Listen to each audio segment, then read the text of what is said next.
Office കാര്യങ്ങളിലൊക്കെ എന്റെ മോള് എത്രത്തോളം ശ്രദ്ധിക്കുന്നുണ്ടെന്ന് ഒന്ന് അറിയാൻ വന്നതാ. ഞാനെന്തായാലും അമ്മായിയല്ലേ. ചേട്ടാ ഇരിക്കെ. ഓ ആയിട്ട് അല്ലെങ്കിൽ വേണ്ട. ഇരിക്ക് ചേട്ടാ. ഇയാളെന്റെ PA PA നിന്നാ മതി. ചേട്ടൻ അമ്മായിയുടെ PA ആണ്. പക്ഷേ അതങ്ങ് വീട്ടില്. എനിക്കിദ്ദേഹം എന്റെ ചേട്ടനാണ്. ഇതെന്റെ ഓഫീസാ. ചേട്ടനിരിക്കെ. അല്ല, ഈ പോലീസ് സ്റ്റേഷനിൽ പ്രതികൾ ഇരുത്തും പോലെ ഇങ്ങനെ ഇരുന്നാ മതിയോ? ചേട്ടനോട് അവിടെ ഇരിക്കാനാ പറഞ്ഞത്.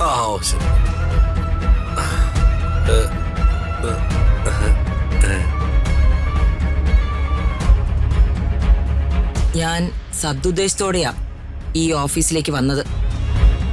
ഞാൻ ദുരുദ്ദേശത്തോടെ പെരുമാറിയതും ഇല്ലല്ലോ. നിന്റെ സ്ഥാപനങ്ങളെല്ലാം നല്ല നിലയിൽ പോകണമെന്ന് ആഗ്രഹിക്കുന്നവളാ ഞാൻ. ഇത് ഒരു ഓഫീസല്ലേ അമ്മായി. ഇവിടെ ചില പ്രിൻസിപ്പിൾസ് ഒക്കെ ഉണ്ട്. അതനുസരിച്ചല്ലേ എനിക്ക് പെരുമാറാൻ പറ്റുക. പ്രതാപനെ എന്റെ ആങ്ങളയാ. അവന്റെ മകളാ നീ. അത് നീ മറക്കണ്ട. ആ ഒരു കാര്യം മറക്കാതിരിക്കുന്നതുകൊണ്ടല്ലേ അമ്മായി അമ്മായി മകനും ഇപ്പോഴും ജീവിച്ചിരിക്കുന്ന. ഓ, അപ്പോ കഴിഞ്ഞ ചില കാര്യങ്ങളെല്ലാം മനസ്സിൽ വെച്ച് നീ എന്നോട് പകരം വീട്ടുകയല്ലേ? ഞാൻ എന്റെ പകരം വീട്ടിലൊന്നും ഇതുവരെ തുടങ്ങിയിട്ടില്ല. തുടങ്ങാൻ പോകുന്നതേ ഉള്ളൂ. വഴക്കൊന്നും വേണ്ട മോളെ.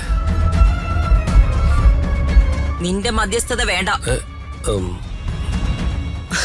ഒരിക്കൽ കൂടി ഞാൻ പറയാ, ഇതൊരു ഓഫീസ്, അത് മറക്കരുത്.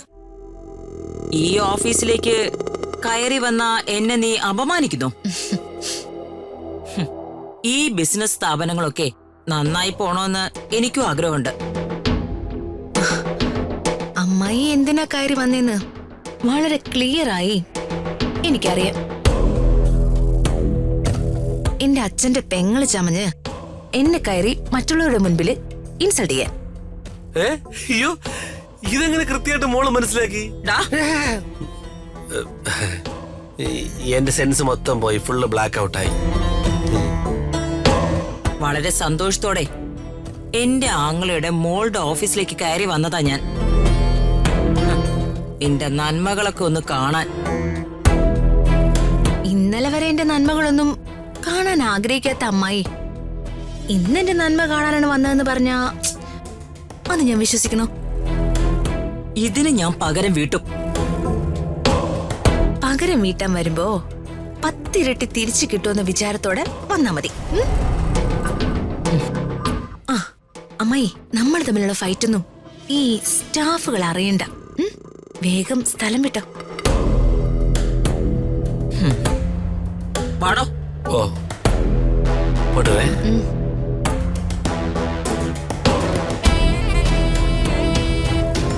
അകലെ